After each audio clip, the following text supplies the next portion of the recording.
আসো খেলবো, খেলা হবে, খেলা হবে। এখন আপনারা যে ভিডিওটা দেখলেন, এটা যে আপনারা কেউ যে দেখেন নাই বা এই স্লোগান যে কেউ শুনেন নাই, এটা একটা সবার মুখোমুখি হয়ে গেছে। এখন আমরা যে কোনো অনুষ্ঠানে বা যে কোনো অর্থাৎ যে কোনো রাজনৈতিক সমাবেশে আমরা কিন্তু এই স্লোগানটা ব্যবহার করি, আসো খেলবো বা খেলা হবে। এখানে আসো খেলবোটা হচ্ছে যে আপনার টেন্স, আর খেলা হবে এটা হচ্ছে প্যাসিভ। তা আমরা এই ভিডিওর মাধ্যমে অর্থাৎ এই ভিডিওটা আপনারা দেখতে পারলে যখন আপনারা দেখবেন তখন এটা আপনার ব্যবহারটা শিখে যাবেন। আর টেন্স প্যাসিভ ছাড়া আপনারা ইংলিশ অর্থাৎ বলা লেখা বা বোঝা সম্ভব না। অর্থাৎ ইংলিশ বুঝতে হলে আপনাকে টেন্স প্যাসিভ অবশ্যই শিখতে হবে। বিসমিল্লাহির রহমানির রহিম। Hello everybody, Assalamu alaikum. I am Azur Rahman from EnglishShiki.com and Spoken English with Mark. In this video, we will talk about when to use tense and when to use passive. অর্থাৎ এই ভিডিওর মাধ্যমে আমরা জানতে চলেছি আমরা কখন tense ব্যবহার করব আর কখন প্যাসিভ ব্যবহার করব। এই ভিডিওর মাধ্যমে আমরা খুবই সহজে টেন্স আর প্যাসিভের মধ্যে পার্থক্য করতে পারবো এবং কখন যে টেন্স আমরা ইউজ করব এবং কখন আমরা প্যাসিভ ইউজ করব, দুটো খুবই সুন্দরভাবে শিখতে পারবো। এখন পর্যন্ত আমি দেখি নাই যে খুবই সহজে খুব অল্প সময়ের মধ্যে টেন্স আর প্যাসিভ একটা ভিডিওর মাধ্যমে কেউ শিখাতে পেরেছে।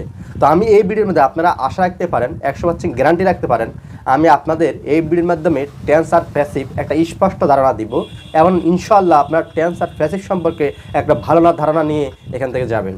যে কাজটা করে তাহলে হবে টেন্স, আর সাবজেক্ট যদি কাজটা না করে, কাজটা করে অন্য কেউ কিন্তু সেই সাবজেক্টের জায়গায় বসে, তখন হবে প্যাসিভ।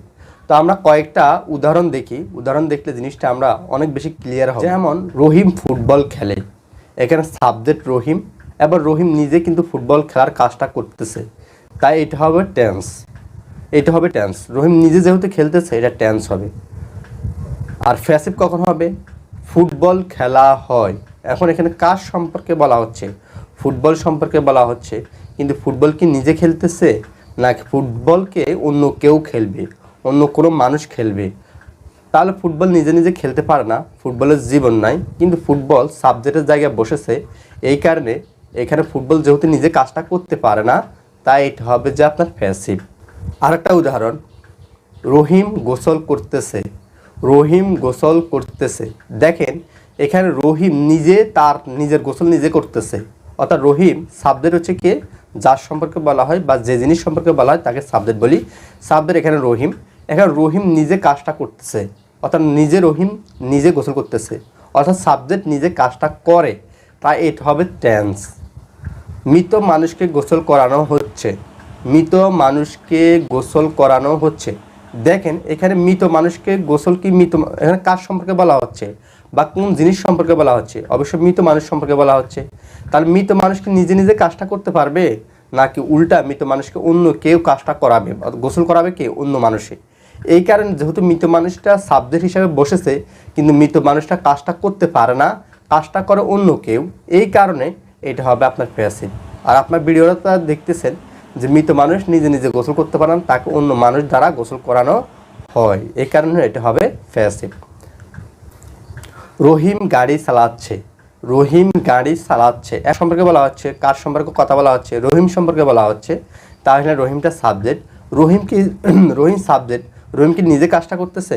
হ্যাঁ, রহিম নিজে কাজটা করতেছে, গাড়ি চালানোর কাজটা কিন্তু রহিম নিজে করে, তাই এটা যেহেতু সাবজেক্ট, সাবজেক্টের জায়গায় বসে এবং সাবজেক্ট নিজে অ্যাক্টিভ, নিজে কাজটা করে, তাই এটা হবে টেন্স। আর গাড়ি চালানো হচ্ছে, এখানে যার সম্পর্কে বলা হয় বা যে জিনিস সম্পর্কে বলা হয় তাকে আমরা সাবজেক্ট বলি। সাবজেক্টটা নিশ্চয় গাড়ি, দা কার। এখানে দা কার সাবজেক্টের জায়গায় বসেছে, কিন্তু সে কি দা কার কি নিজে তার গাড়ি চালাবে? গাড়ি তো নিজে গাড়ি চালাতে পারবে না, গাড়িকে অন্য কেউ চালাবে, অর্থাৎ মানুষ দ্বারা গাড়িকে চালানো হবে। তাহলে এখানে দেখেন সাবজেক্ট কিন্তু সাবজেক্টের জায়গায় বসেছে, কিন্তু সাবজেক্ট নিজে কাজটা করতে পারে না, তাই এটা হবে প্যাসিভ। বঙ্গবন্ধু 1920 সালে জন্মগ্রহণ করেছিলেন। এখানে দেখেন সাবজেক্ট কার সম্পর্কে কথা বলতেছি বা কোন জিনিস সম্পর্কে কথা বলতেছি? বঙ্গবন্ধু সম্পর্কে কথা বলতেছি, তাই বঙ্গবন্ধু হচ্ছে যে আপনার এখানে সাবজেক্ট। কিন্তু বঙ্গবন্ধু কি নিজে জন্ম দেওয়ার কাজটা করতেছে?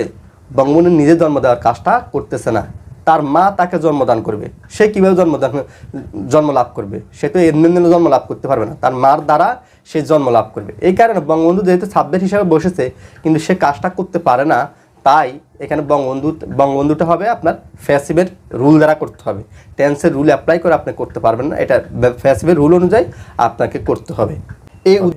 এই উদাহরণগুলো দ্বারা আপনারা বুঝলেন কখন ফ্যাসিভ হবে আর কখন টেন্স হবে। অর্থাৎ সাবজেক্ট যদি নিজে কাজটা করে তখন আপনার টেন্সের রুল অনুযায়ী লিখতে হবে। আশা করি টেন্স আর ফ্যাসিভ কখন টেন্স ব্যবহার করবেন আর কখন ফ্যাসিভ ব্যবহার করবেন এটা আপনারা ক্লিয়ার হয়েছেন। এবার যেহেতু আমরা টেন্স আর ফ্যাসিভটা কখন টেন্স ব্যবহার করবো আর কখন ফ্যাসিভ ব্যবহার করবো এটা আমরা ধরতে পারছি, এখন হচ্ছে যে আমরা মূল রুলে চলে যাব। তো আপনারা হচ্ছে যে এই যে এতটুকু দেখে চলে যায় না, আপনারা কন্টিনিউ দেখেন, ইনশাল্লাহ আমি এটা খুবই ক্লিয়ার সুন্দরভাবে আপনাদেরকে বোঝাতে চেষ্টা করব। টেন্স হচ্ছে মূল জিনিস আর ফ্যাসিভ হচ্ছে তার খালতো ভাই, কিন্তু বাংলা ক্ষেত্রে দুটা সেম একই রকম হয়, তাদের রুলের ভিন্নতা রয়েছে। আপনারা এর আগের উদাহরণগুলো তো তা দেখেছেন টেন্স কোনটা আর ফ্যাসিভ কোনটা। তো আমরা এখানে একসাথে বাংলার নিয়মটা হচ্ছে একসাথে শিখব। টেন্স বা প্যাসিভকে 3 ভাগে ভাগ করা হয়েছে, একটা হচ্ছে প্রেজেন্ট, একটা হচ্ছে পাস্ট, একটা হচ্ছে ফিউচার। তো প্রেজেন্ট অর্থ হচ্ছে বর্তমান, অর্থাৎ আপনার স্কুলে যখন রুল নাম্বার দেখা হয়, রুল নাম্বার 1, 2, তখন আপনারা বলেন প্রেজেন্ট স্যার অর্থাৎ বর্তমানে আমি উপস্থিত, অর্থাৎ প্রেজেন্ট অর্থ হচ্ছে বর্তমান। আর ফার্স্ট অর্থ হচ্ছে অতীত বা যেটা আগে হয়েছে এটাকে আমরা বলি অতীত বা ফার্স্ট। আর ফিউচার অর্থ হচ্ছে ভবিষ্যৎ। তো ফার্স্ট টেন্স, প্রেজেন্ট টেন্স আর ফিউচার টেন্স এটা আমরা কীভাবে চিনব, বাংলা কীভাবে চিনব? কোনো সেন্টেন্সের শেষে ছিল বা ছিলাম থাকলে তখন এটা হবে ফার্স্ট টেন্স। কোনো সেন্টেন্সের শেষে যদি ছিল বা ছিলাম থাকে তখন আমরা এটাকে বলবো ফার্স্ট টেন্স। আর কোনো সেন্টেন্সের শেষে বে বা বো থাকলে তাহলে আমরা এটাকে বলবো ফিউচার টেন্স। কোনো সেন্টেন্সের শেষে বে বা বো থাকলে আমরা এটাকে বলবো ফিউচার টেন্স। কোনো সেন্টেন্সের শেষে ছিলাম বে বা বো না থাকলে তখন আমরা এটাকে বলবো প্রেজেন্ট টেন্স। তো আমরা 2-3টা উদাহরণ দিই। আমি স্কুলে গিয়েছিলাম। দেখেন এখানে সর্বশেষ ছিল আছে, অর্থাৎ কিয়া যেটা বার্ফ। আমি স্কুলে গিয়েছিলামটা হচ্ছে মূল কিয়া, এইটা হচ্ছে বার্ফ, বাংলাতে বলা হয় কিয়া, ওটা এটা শেষে ছিল আছে। তাহলে আমরা বললাম ছিল থাকলে হবে ফার্স্ট টেন্স, অর্থাৎ শেষে যদি বাক্যের শেষে ছিল বা ছিলাম থাকলে এটা হবে ফার্স্ট টেন্স। আমি স্কুলে গিয়েছিলাম, যেহেতু বাক্যের শেষে ছিল বা ছিলাম আছে এই কারণে এটা হবে ফার্স্ট টেন্স। আমি স্কুলে যাব, সেই স্কুলে যাবে। এখানে দেখেন যাব বা যাবে, অর্থাৎ লাস্টে কিয়া শেষে অর্থাৎ সর্বশেষ বাক্য শেষে বে বা বো আছে, এই কারণে এটা হবে আপনার ফিউচার টেন্স। এরপর আরেকটা উদাহরণ, আমি স্কুলে যাই। এখানে দেখেন কিয়ার শেষে যাই শেষে বে নাই, বো নাই, ছিল নাই, ছিলাম নাই, এই কারণে এটা হবে প্রেজেন্ট টেন্স। তাহলে আমি আবার বলতেছি, বাক্য শেষে অর্থাৎ কিয়ার শেষে যদি ছিল বা ছিলাম থাকে এটা হবে ফার্স্ট টেন্স। আর কিয়ার শেষে যদি বে বা বো থাকে তখন এটা হবে ফিউচার টেন্স। আর কিয়ার শেষে ছিল বা ছিলাম বে বা বো না থাকলে এটা হবে আপনার প্রেজেন্ট টেন্স। তাহলে আপনারা এটা একবার এটা নোট করে রাখেন এবং আপনারা এটা খুবই ভালোভাবে মুখস্থ করেন। এরপরে খেয়াল করেন, তাহলে এটা আপনারা মুখস্থ করে রাখলেন, ছিল বা ছিলাম থাকলে ফার্স্ট টেন্স হয়, বে বা বো থাকলে ফিউচার টেন্স হয়, আর ছিলাম বে বা বো না থাকলে এটা প্রেজেন্ট টেন্স হয়। তো এখন হচ্ছে আমরা প্রকারভেদগুলো এটা মুখস্থ করে আপনারা মাথার ভিতরে রাখি দেন। আমরা এবার প্রকারভেদগুলো যাচ্ছি, এটার সাথে অর্থাৎ ছিলাম বে বা বো এটার সাথে আমরা অর্থাৎ প্রকারভেদগুলো সমন্বয় করব। তো এটা খুবই মাথার মধ্যে আপনারা গেঁথে রাখেন। তো এখন হচ্ছে প্রকারভেদগুলো, প্রতিটা টেন্সের প্রকারভেদ আবার 4 প্রকার। প্রেজেন্ট টেন্সকে 4 ভাগে ভাগ করা হয়েছে, ফার্স্ট টেন্সকে 4 ভাগে ভাগ করা হয়েছে এবং ফিউচার টেন্সকে 4 ভাগে ভাগ করা হয়েছে, মোট 12 রকম। তো আমরা হচ্ছে এইগুলা খুবই সহজে অর্থাৎ আমরা 4টা নিয়ম দিয়ে অর্থাৎ সবগুলা টেন্স অর্থাৎ 12টা টেন্স আমরা শিখতে পারবো। তো নিয়মটা আপনারা মনে রাখেন, ইনডিফিনিট বা 2টি অক্ষর থাকলে এটা হচ্ছে ইনডিফিনিট হয়। এখন কোন ইনডিফিনিট হবে এটা নির্দেশ করবে শেষে কি আছে। যদি এই যে 1টি বা 2টি অক্ষরের শেষে যদি ছিল বা ছিলাম থাকে তাহলে হবে ফার্স্ট ইনডিফিনিট। 1টি বা 2টি অক্ষরের পরে যদি বে বা বো থাকলে তাহলে হবে যে ফিউচার ইনডিফিনিট। 1টি বা 2টি অক্ষরের পরে ছিলাম বে বা বো না থাকলে তাহলে হবে আপনার প্রেজেন্ট ইনডেফিনিট। তাহলে আপনারা নিশ্চয় ইনডেফিনিট মনে রাখবেন, শুধু এইটুকু মনে রাখবেন 1টি বা 2টি অক্ষর। কন্টিনিউয়াস হচ্ছে চলমান, অর্থাৎ কাজটা মাঝামাঝি বা এখনও চলতেছে যদি হয় এটা কন্টিনিউয়াস টেন্স হয়। তাহলে আমরা এই 2টা নিয়ম দ্বারা অর্থাৎ কাজটা যদি চলমান এবং মাঝামাঝি হয় তাহলে আমরা এটা বুঝবো যে এই সেন্টেন্সটা হবে আপনার কন্টিনিউয়াস টেন্স। আবার আমরা আরও কিছু নিয়ম, আরেকটা নিয়ম দ্বারা আমরা মানে ধরতে পারবো, যদি কোনো সেন্টেন্সের শেষে তে, তেসি, সস থাকে তাহলে বুঝবেন যে এটা কন্টিনিউয়াস টেন্স। অর্থাৎ দুটা নিয়ম আপনার ধরতে পারবেন, যদি তে, তেসি, সসও থাকে এটা দ্বারা ধরতে পারবেন এটা কন্টিনিউয়াস টেন্স। আবার যদি কাজটা যদি চলমান বা মাঝামাঝি হয় তাহলে আপনি এটা ধরতে পারবেন যে এটা কন্টিনিউয়াস টেন্স। অর্থাৎ যদি কাজটা চলমান হয় তার শেষে বা তে বা ওই কাজের শেষে তে বা তেসি সসও থাকে, এটার পর যদি ছিল বা ছিলাম থাকে, অর্থাৎ এই নিয়মটা বললাম, নিয়মের পর যদি ছিল বা ছিলাম থাকে তাহলে এটা আপনারা বলুন তো কোন কন্টিনিউয়াস হবে। যেহেতু ছিল বা ছিলাম শুধুমাত্র ফার্স্টে আছে তাই তো হবে ফার্স্ট কন্টিনিউয়াস। আর এটা তে, তেসি বা মাঝামাঝি, যে কাজটা মাঝামাঝি চলতেছে বা এখনও চলতেছে, এটার শেষে যদি বে বা বো থাকে অর্থাৎ কাজটা চলতে থাকবে, অর্থাৎ বে বা বো অর্থাৎ সেই কাজটা করতে থাকবে।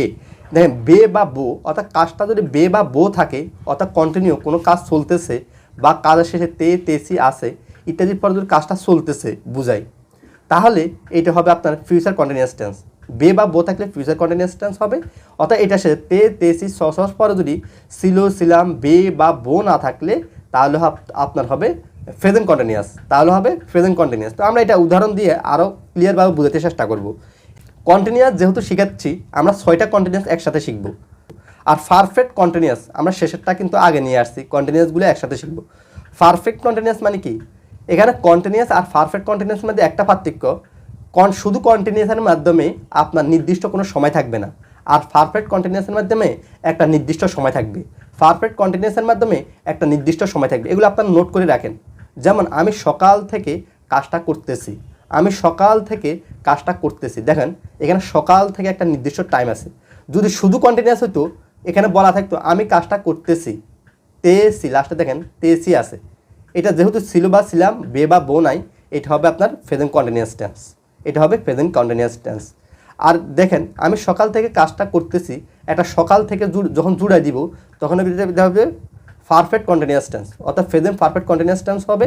আমি সকাল থেকে কাজটা করতেছি তখন হবে প্রেজেন্ট কন্টিনিউয়াস টেন্স। আর আমি যদি শুধু বলি আমি কাজটা করতেছি সকাল থেকে লেখা নাই, তখন হবে এটা আপনার শুধু কন্টিনিউয়াস টেন্স, অর্থাৎ প্রেজেন্ট কন্টিনিউয়াস টেন্স হইতো।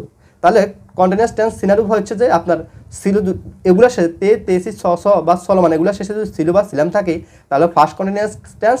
এগুলোর শেষে বে বা বো থাকলে হবে ফিউচার কন্টিনিউয়াস টেন্স। এগুলোর শেষে ছিল, ছিলাম, বে বা বো না থাকলে হবে প্রেজেন্ট কন্টিনিউয়াস টেন্স। একই রকমভাবে আপনার পারফেক্ট কন্টিনিউয়াস টেন্স হয় ছিল বা ছিলাম থাকলে, অর্থাৎ একটা নির্দিষ্ট টাইম থাকার পরে ছিল বা ছিলাম থাকলে পারফেক্ট কন্টিনিউয়াস টেন্স। আবার এটার সাথে বে বা বো থাকলে নির্দিষ্ট টাইম থাকলে হবে ফিউচার পারফেক্ট কন্টিনিউয়াস টেন্স। এটার সাথে নির্দিষ্ট একটা সময় থাকার পরে যদি আপনার ছিল, ছিলাম, বে বা বো না থাকলে হবে আপনার প্রেজেন্ট কন্টিনিউয়াস টেন্স। এবার পারফেক্টটা কি, পারফেক্টটা হচ্ছে আপনার কাজটা শেষ, ফলাফলটা বাকি থাকে, কাজ শেষ, ফলাফল বাকি। যেমন আমি স্কুলে গিয়েছি, আমি স্কুলে কিন্তু অলরেডি ফুসে গেছি, কিন্তু আমার স্কুলে যা ফলাফলটা কি, স্কুলে আমি পড়ালেখা করব, এইটা হচ্ছে আমার ফলাফল, অর্থাৎ ফলাফলটা এখনও বাকি আছে, তাহলে এটা হবে পারফেক্ট। আমি ভাত খেয়েছি, আমি ভাত খাওয়া কিন্তু শেষ, আমি ভাত খেয়েছি, আমি ভাত খাওয়ার কিন্তু কাজটা শেষ, আমি ভাত খাই ফেলছি। তুমি কি ভাত খেয়েছো? হ্যাঁ আমি ভাত খেয়েছি, ভাত খাওয়ার কাজটা কিন্তু শেষ, কিন্তু ফলাফলটা হচ্ছে ভাত খাওয়ার পর আমাদের এনার্জি দিবে, শক্তি দিবে, এই কারণে এটা হবে পারফেক্ট, এটা হবে আমি ফুটবল খেলেছি, দেখেন ফুটবল তুমি কি ফুটবল খেলেছো? হ্যাঁ আমি ফুটবল খেলেছি। দেখেন ফুটবল খেলা কিন্তু শেষ, ফলাফলটা হচ্ছে আমি খেলার শেষে আপনি কি পুরস্কার পাবো, বা আমি হেরে গেলে ব্যর্থ মুখ নিয়ে বাড়ি চলে যাবো, এটা হচ্ছে আমার ফলাফল, এটা হচ্ছে আমার ফলাফল।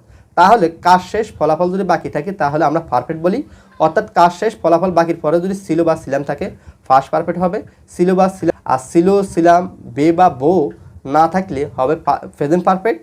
আর যদি কাজ শেষ, ফলাফল বাকির পরে যদি বে বা বো থাকে তাহলে আপনার হচ্ছে ফিউচার পারফেক্ট। তাহলে এটা দ্বারা আপনারা বুঝলেন যে আমরা এখন নিয়মগুলো কিন্তু শিখে ফেলেছি, আমাদের যে নিয়মগুলো আমরা এটা শিখে ফেলেছি, হয়তো আমাদের মাথার মধ্যে এখনও ঢুকে নাই। যখন আমরা উদাহরণ দিব তখন এটা আমরা সহজে আর সুন্দরভাবে আমরা বুঝতে পারবো।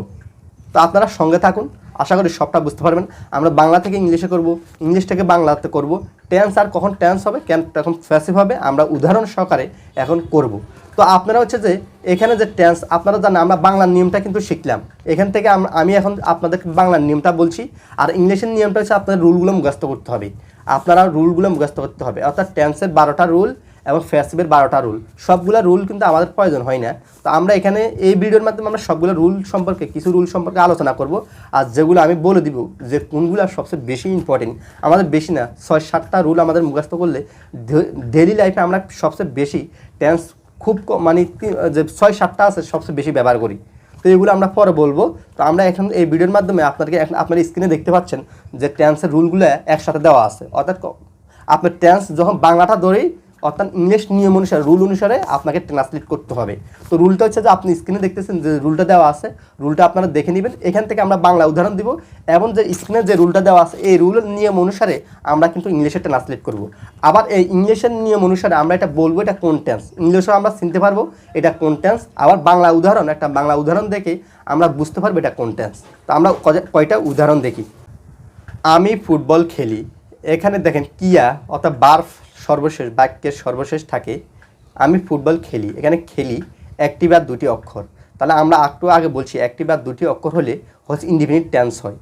এবং দেখেন ফুটবল খেলি, খেলির পরে ছিল বা ছিলাম বে বা বো নাই, তাহলে এটা হবে প্রেজেন্ট ইনডিফিনিট টেন্স।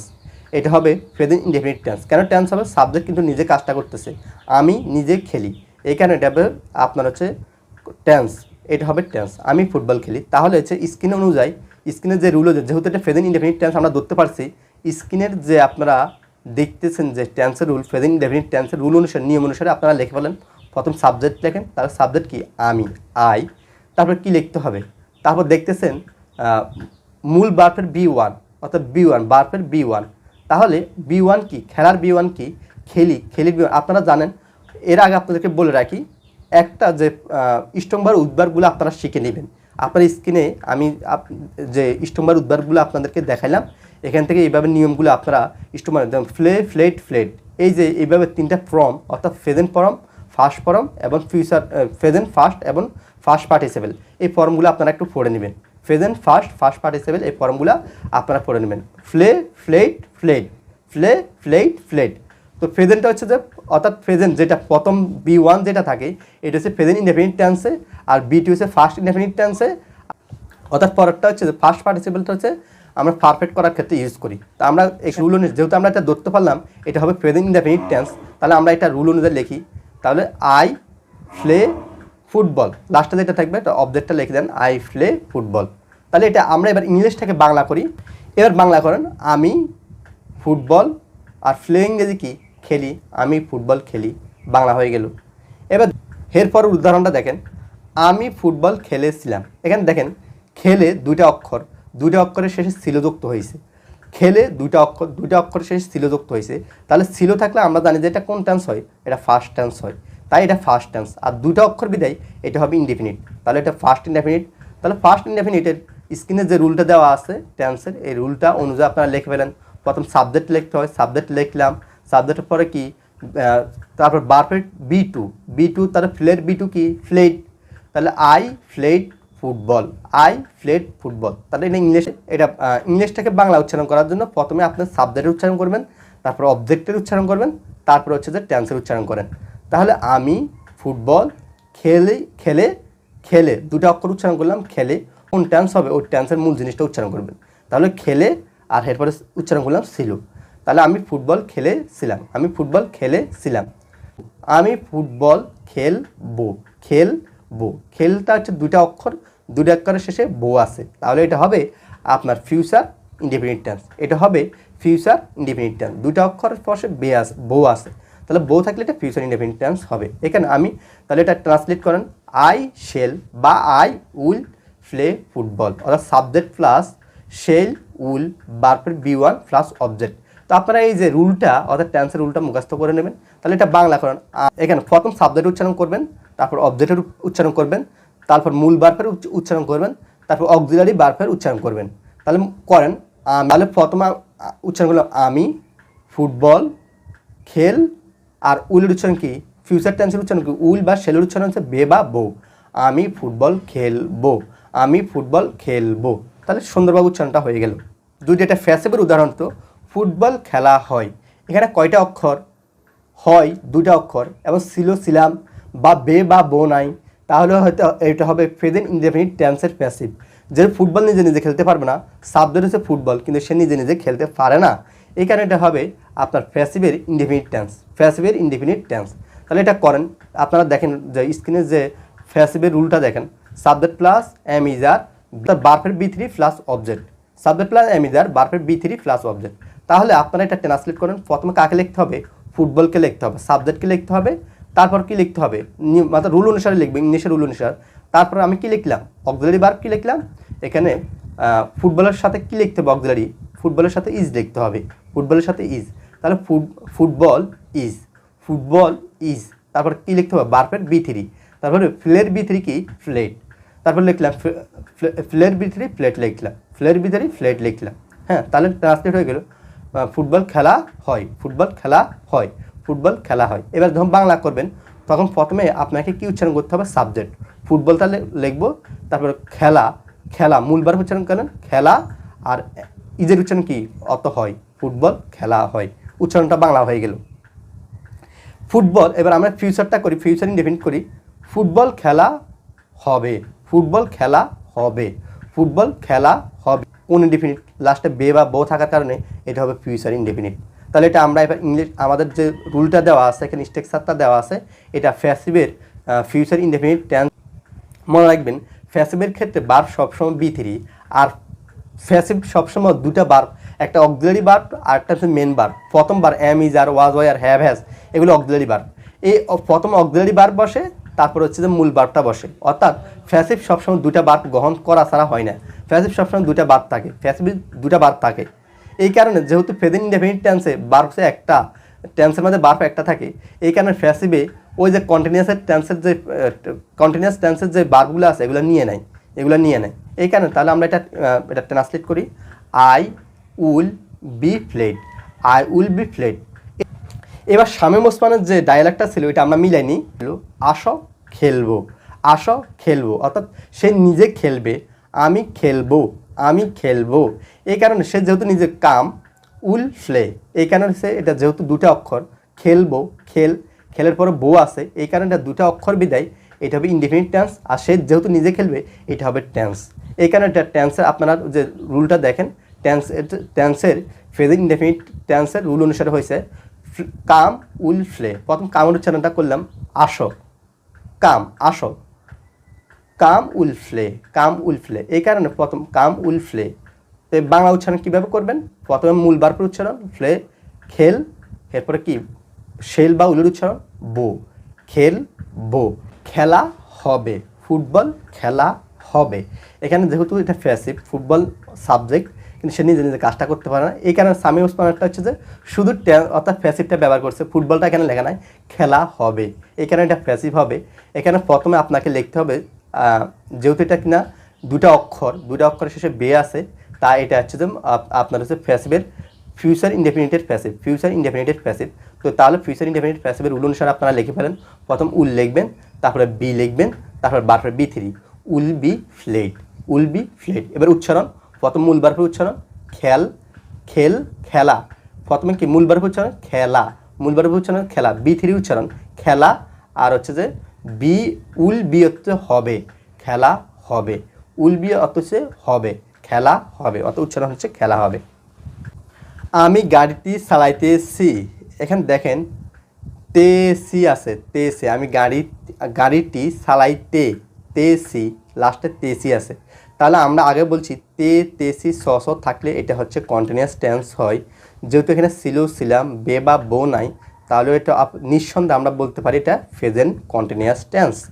আবার কন্টিনিউয়াস টেন্স আর একটা সিনের উপর হচ্ছে যে কাজটা চলমান বা রানিং আছে কিনা, অর্থাৎ মাঝামাঝি আছে কিনা। যেমন গাড়ি চালাইতেছি, সে কিন্তু গাড়ি চালানো শুরু করছে, এখানে একটা মাঝামাঝি, এটা মাঝামাঝি এখনও চলমান আছে, তাই এটা কন্টিনিউয়াস টেন্স। এমন ছিল বা ছিলাম নাই, বে বা বো নাই বিদায় এটা হবে আপনার প্রেজেন্ট কন্টিনিউয়াস টেন্স। তো আমরা এটা হচ্ছে নিয়ম, টেন্সের রুল অনুসারে আপনারা লেখেন, রুল উপরে যে স্ক্রিনে যে রুলটা দেখেন রুল অনুসারে লেখেন। প্রথমে লিখবেন কি আমি, আই বা রহিম, আমি দিচ্ছি বারবার। আমি এখানে দেখেন একটা মেয়ের নাম দিই, যেমন সুমি গাড়িটি চালাইতেছে। তো আমরা এটা হচ্ছে স্ক্রিনের যে রুলটা দেওয়া আছে ইংলিশের রুলটা অবশ্যই আপনারা মুখস্থ করতে হবে। রুল অনুসারে আমরা এটা লিখবো, সাবজেক্ট প্লাস এম ইজার বি1 এর সাথে ING plus object. Subject plus am is are বি1 এর সাথে আইএনজি প্লাস অবজেক্ট। যার সম্পর্কে বলা হয় বা যে জিনিস সম্পর্কে বলা হয় এটা হচ্ছে সাবজেক্টটা হচ্ছে সুমি নিজে কাজটা করতেছে, তাহলে টেন্সের রুল অনুসারে করতে হবে, তাহলে টেন্সের রুল অনুসারে প্রথমে আমি সাবজেক্টটা লিখলাম সুমি, তারপরে এম ইজ আর থেকে কোনটা লিখবো, এখানে কোনটা লিখবে, এম ইজ আর। আপনারা মনে রাখবেন সিঙ্গুলার বার্ফের সাথে সিঙ্গুলার সাবজেক্টের সাথে সিঙ্গুলার বার্ফ, প্লুরাল সাবজেক্টের সাথে প্লুরাল বার্ফ। এখানে ইজটা হচ্ছে সিঙ্গুলার, এমটা হচ্ছে আয়ের সাথে নির্দিষ্ট, শুধু আয়ের সাথে এমটা বসবে, আর আরটা হচ্ছে প্লুরাল সাবজেক্টের সাথে প্লুরাল বার্ফ। তো এটা হচ্ছে যে আপনারা এটা আমার বিস্তারিত যে ভিডিওটা দেওয়া আছে, অর্থাৎ 3টা ক্লাস যথেষ্ট, এখানে আপনারা ওই ভিডিওটা দেখে নেবেন, ওখানে বিস্তারিত আলোচনা করা হয়েছে। তো আমি এখানে আর এগুলো আলোচনা করবো না, ওখানে আলোচনা করা হয়েছে আপনারা কখন কোন বারটা বসবো, ওখানে বিস্তারিত আলোচনা করা হয়েছে। তো ওই ভিডিওগুলো দেখে আসতে পারেন। ওগুলো ভিডিও কোয়ালিটি সুন্দর হয় না, কিন্তু দেখলে ইনশাল্লাহ আপনারা বুঝবেন। তাহলে প্রথমে আমি লিখলাম সুমি, প্রথমে কী লিখতে হবে, সুমি সাবজেক্টটা লিখলাম, তারপরে কী লিখবো, এম ইজ আর, এখানে কোনটা লিখবো, তাহলে সুমিটা হচ্ছে সিঙ্গুলার, একজন বুঝালে একজন মানে হচ্ছে সিঙ্গুলার, তাহলে সুমি একজন বিদায়, এখানে সিঙ্গুলার কোনটা আছে, ইজটা সিঙ্গুলার, একজন বোঝায়, আরটা প্লুরাল, এটা অনেককে বোঝায়, আরটা আর মানে যদি সাবজেক্টটা অনেকজন হয় তখন আর বসবে, আর এমটা হচ্ছে যে আয়ের সাথে নির্দিষ্ট। তাহলে এখানে লিখতে হবে কি, প্রথম আমি লিখলাম সুমি লিখলাম, তারপর ইজ লিখলাম, সুমি ইজ, এরপর মূল বারটা কি, চালানো, ইংরেজিটা কি, চালানো বারটা কি, বারটা ওই যে স্ট্রংবার উদ্ধারটা দেখেছেন ডাইভ, তাহলে ডাইভের সাথে আইএনজি যুক্ত হবে, সুমি ইজ ডাইভিং, আর কি বাকি থাকে, দা কার, অবজেক্টটা বাকি আছে দা কার, তাহলে সুমি ইজ ডাইভিং দা কার। এবার বাংলা উচ্চারণটা কীভাবে করবেন, তাহলে প্রথমে সাবজেক্ট উচ্চারণ সুমি, তারপর অবজেক্ট উচ্চারণ গাড়িটি, সুমি গাড়িটি, তারপর মূল বার্ফের, অর্থাৎ মূল বার্ফটা কী লিখছেন, মূল বার্ফের উচ্চারণ করবেন। তারপরে হচ্ছে যে কন্টিনিউয়াস যেটা থাকে তেসি যুক্ত হয়, এটা যুক্ত হবে। তাহলে সুমি গাড়িটি চালাই, এরপরে কন্টিনিউয়াস যেটা যুক্ত হবে তেসি, সুমি গাড়িটি চালাইতেছে, ও তেসি ইত্যাদি, এটা কন্টিনিউয়াসের জন্য এগুলো যুক্ত হয়, তারপর কন্টিনিউয়াসের এগুলো যুক্ত হয়েছে, সুমি গাড়িটি চালাইতেছে। উদাহরণটা বুঝতে পারছেন। দেখি করিম গাড়িটি চালাইতেছিল, তাহলে এখানে খেয়াল করেন করিম গাড়িটি চালাইতেছিল, তাহলে এটা এখনও কিন্তু চলমান, তাহলে আমরা এটা ধরলাম এটা কন্টিনিউয়াস টেন্স। আরেকটা নিয়ম কীভাবে শিখলাম, তেসি থাকলে এটা চলমান হয়। তাহলে এখানে দেখেন করিম গাড়িটি চালাইতে, যুক্ত হয়েছে, তারপর ছিল যুক্ত হয়েছে, তাহলে যুক্ত হয়েছে কন্টিনিউয়াস বুঝলাম। আর ছিল থাকার কারণে কোন কন্টিনিউয়াস বলবো, প্রেজেন্ট কন্টিনিউয়াস বলবো, না ফার্স্ট কন্টিনিউয়াস বলবো, না ফিউচার কন্টিনিউয়াস বলবো, তাহলে ছিল শুধুমাত্র ফার্স্ট কন্টিনিউয়াস থাকে, এই কারণে এটা ফার্স্ট কন্টিনিউয়াস টেন্স। তো আমরা রুল অনুসারে লিখবো, প্রথম সাবজেক্ট লিখবো, তারপরে ওয়াজ ওয়ারটা হচ্ছে প্লুরাল আর ওয়াজটা হচ্ছে সিঙ্গুলার। তাহলে করিমটা যেহেতু একজন, তাহলে এখানে ওয়াজ বসবে, সিঙ্গুলারটা বসবে। তাহলে এটা আমরা ট্রান্সলেট করবো, প্রথমে আমরা লিখলাম করিম, তারপরে আমরা কী লিখবো, ওয়াজ, তারপরে ডাইভিং দ্য কার। তারপরে বাংলা উচ্চারণ করার নিয়ম কিন্তু প্রথম হচ্ছে যে সাবজেক্টে উচ্চারণ করলাম করিম, তারপর অবজেক্টে উচ্চারণ করেন গাড়িটি, তারপর মূল বার্ফে উচ্চারণ করেন সালাই, আর কন্টিনিউয়াস বিদায় যুক্ত হবে, করিম গাড়িটি চালাইতে। আর আপনার ফার্স্টের ক্ষেত্রে কী যুক্ত হয়, ফার্স্ট, যেহেতু এটা ফার্স্ট টেন্স, এটা ছিল বা ছিলাম যুক্ত হবে, করিম গাড়িটি চালাইতে ছিল, কন্টিনিউয়াস বিদায় বা তেসি। বাংলার ক্ষেত্রে মানে বাংলা উচ্চারণ ক্ষেত্রে আবার বাংলা নিয়ম বা তেসি থাকবে, তেসি ইত্যাদি থাকে, এখানে যুক্ত হয়েছে করিম গাড়িটি চালাইতে ছিল। আশা করি আপনারা বাংলা থেকে ইংলিশ থেকে বাংলাটা লেখার সিস্টেমটা বুঝলেন। এবার আমরা গাড়িটি চালাতে থাকবো,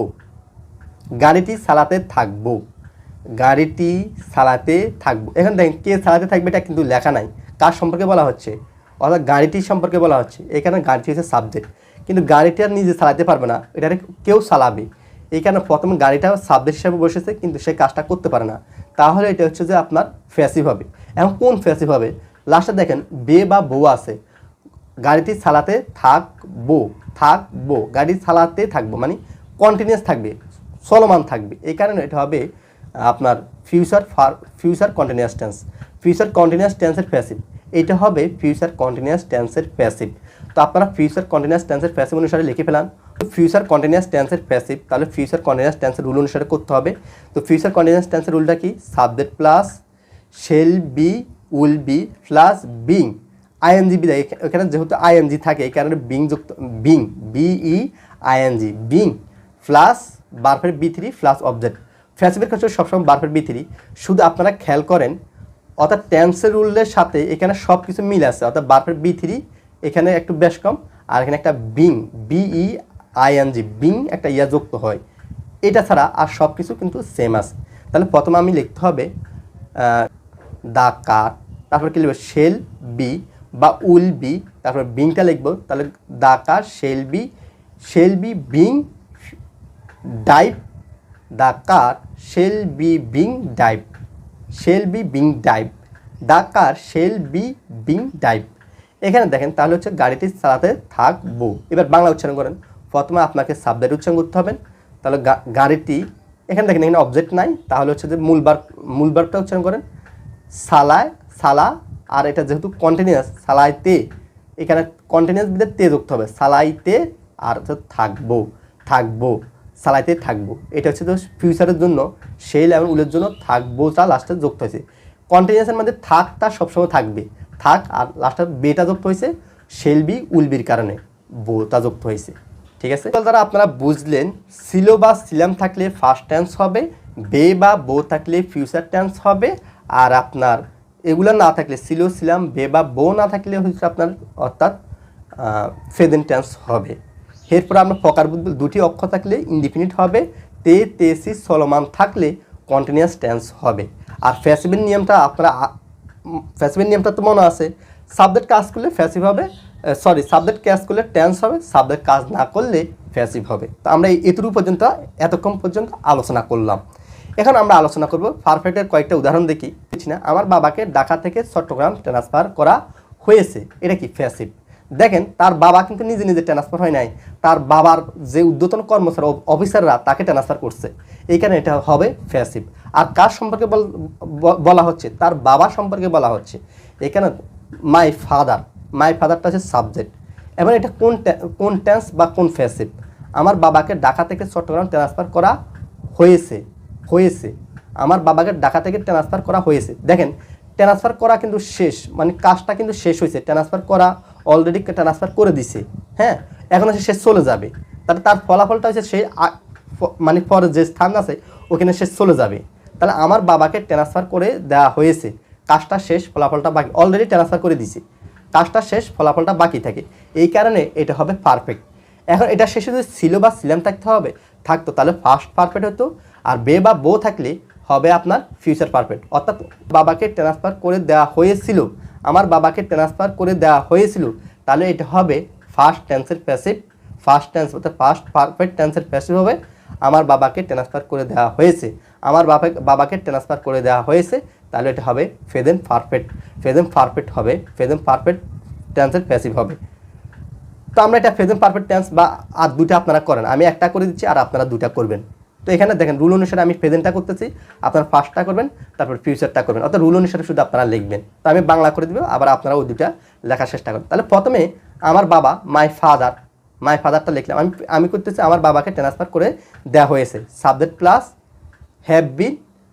হ্যাজ বিন ভার্বের বি3 plus object, subject plus have been ভার্বের বি3 প্লাস অবজেক্ট। রুলগুলো আপনাদেরকে খুব মনোযোগ সহকারে মুখস্থ করতে হবে। তাহলে প্রথমে লিখব মাই ফাদার, আমার বাবা, তারপর কি লিখব? আমার বাবা হচ্ছে যে একজন ব্যক্তিকে বোঝাচ্ছে, এখানে হ্যাজটা যে সিঙ্গুলার, এখানে হ্যাজ বসবে। আমার বাবা মাই ফাদার হ্যাজ, তারপরে হচ্ছে যে প্যাসিভের ক্ষেত্রে একটা বিন যুক্ত হয়, has been my father has বিন। তারপর কি হবে? ভার্বের বি3 লেখেন, ভার্বের বি3, ট্রান্সফারের বি3 কি? ট্রান্সফার, ইডি যুক্ত হবে, মাই ফাদার হ্যাজ বিন ট্রান্সফার। এরপর ঢাকা থেকে চট্টগ্রাম, থেকে মানে ঢাকা থেকে চট্টগ্রাম, প্রথম কার লিখতে হবে?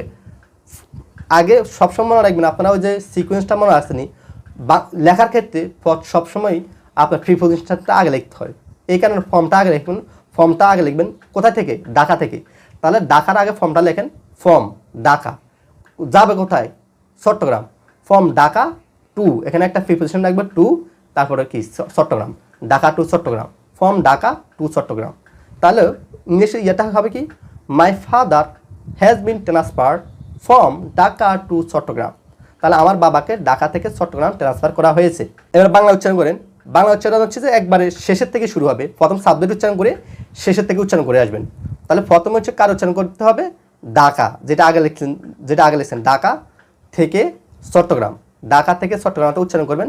তারপর ঢাকা থেকে চট্টগ্রাম আমার বাবাকে ট্রান্সফার, তারপর কি উচ্চারণ করবেন, মূলবার ট্রান্সফার, এরপরে একটা প্যাসিভ, যেহেতু প্যাসিভ বিন করা হয়ে যাবে, ট্রান্সফার করা, আর যেহেতু এটা পারফেক্ট হয়েছে, হ্যাজের উচ্চারণ এখানে হয়েছে হবে, আমার বাবাকে ট্রান্সফার করা হয়েছে।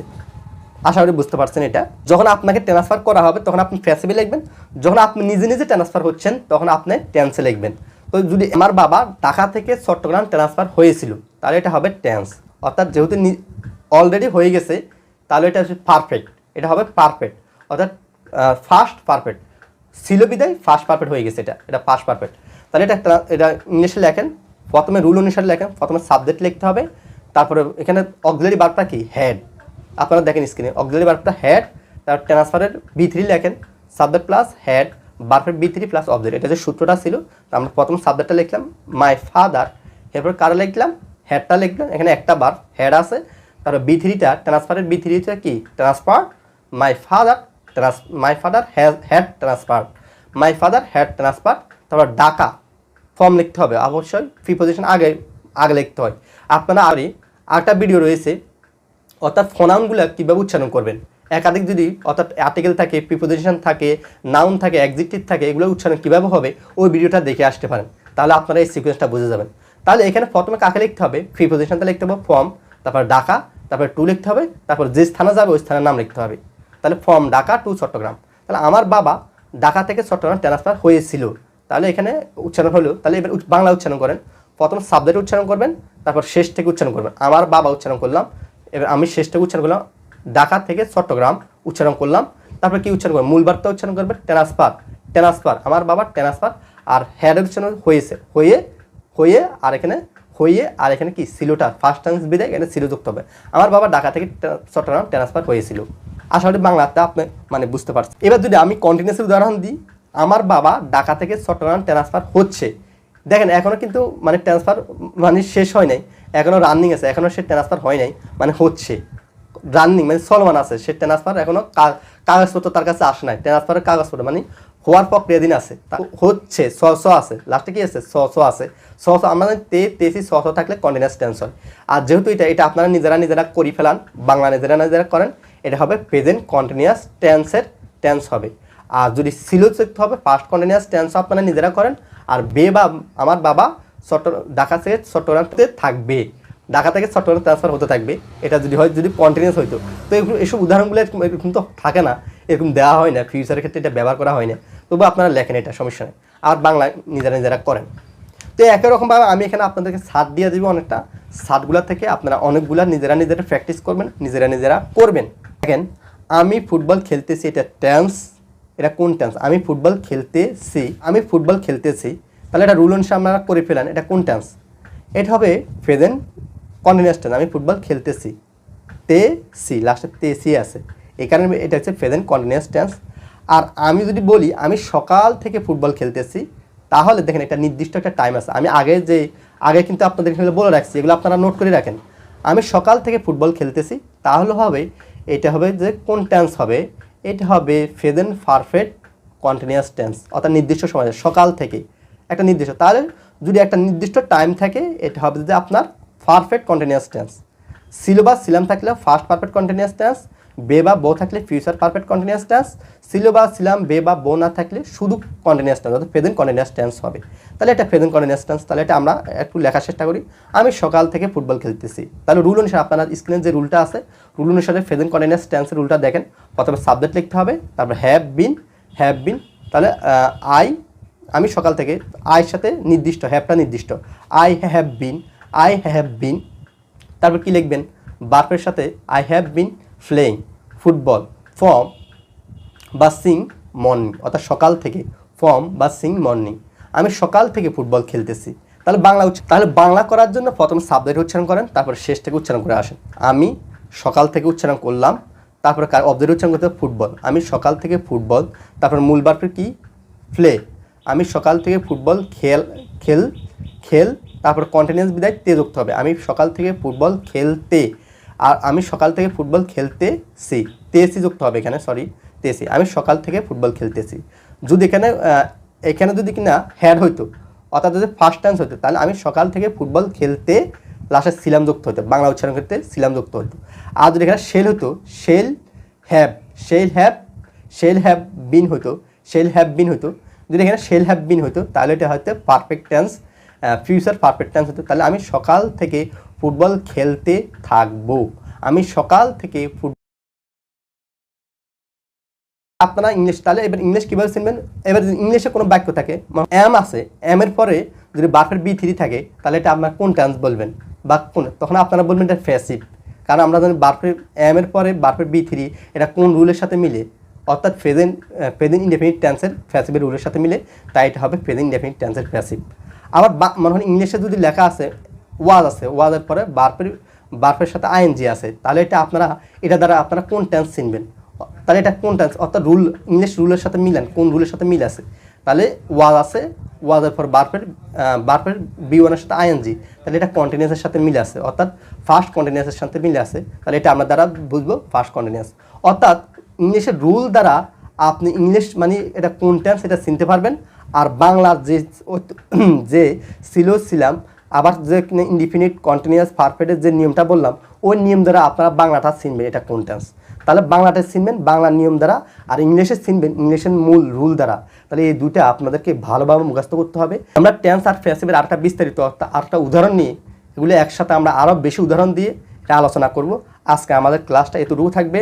যারা বুঝছেন তাদেরকে অনেক অনেক ধন্যবাদ, যারা বুঝেন না ক্লাসটা এতটুকু থাকবে। আপনারা যারা আমাদের সাথে ছিলেন তাদেরকে অসংখ্য ধন্যবাদ, যারা শেষ পর্যন্ত দেখেছেন, যা আসলে বুঝতে পেরেছেন তাদেরকে অনেক ধন্যবাদ। তো তারা হচ্ছে কমেন্টে আমাকে জানান যে আপনারা কারা কারা বুঝছেন আর কারা কারা বুঝেন নাই, আর বা আমি আপনাদেরকে কীভাবে বুঝালে আপনাদের জন্য আরও সহজ হবে।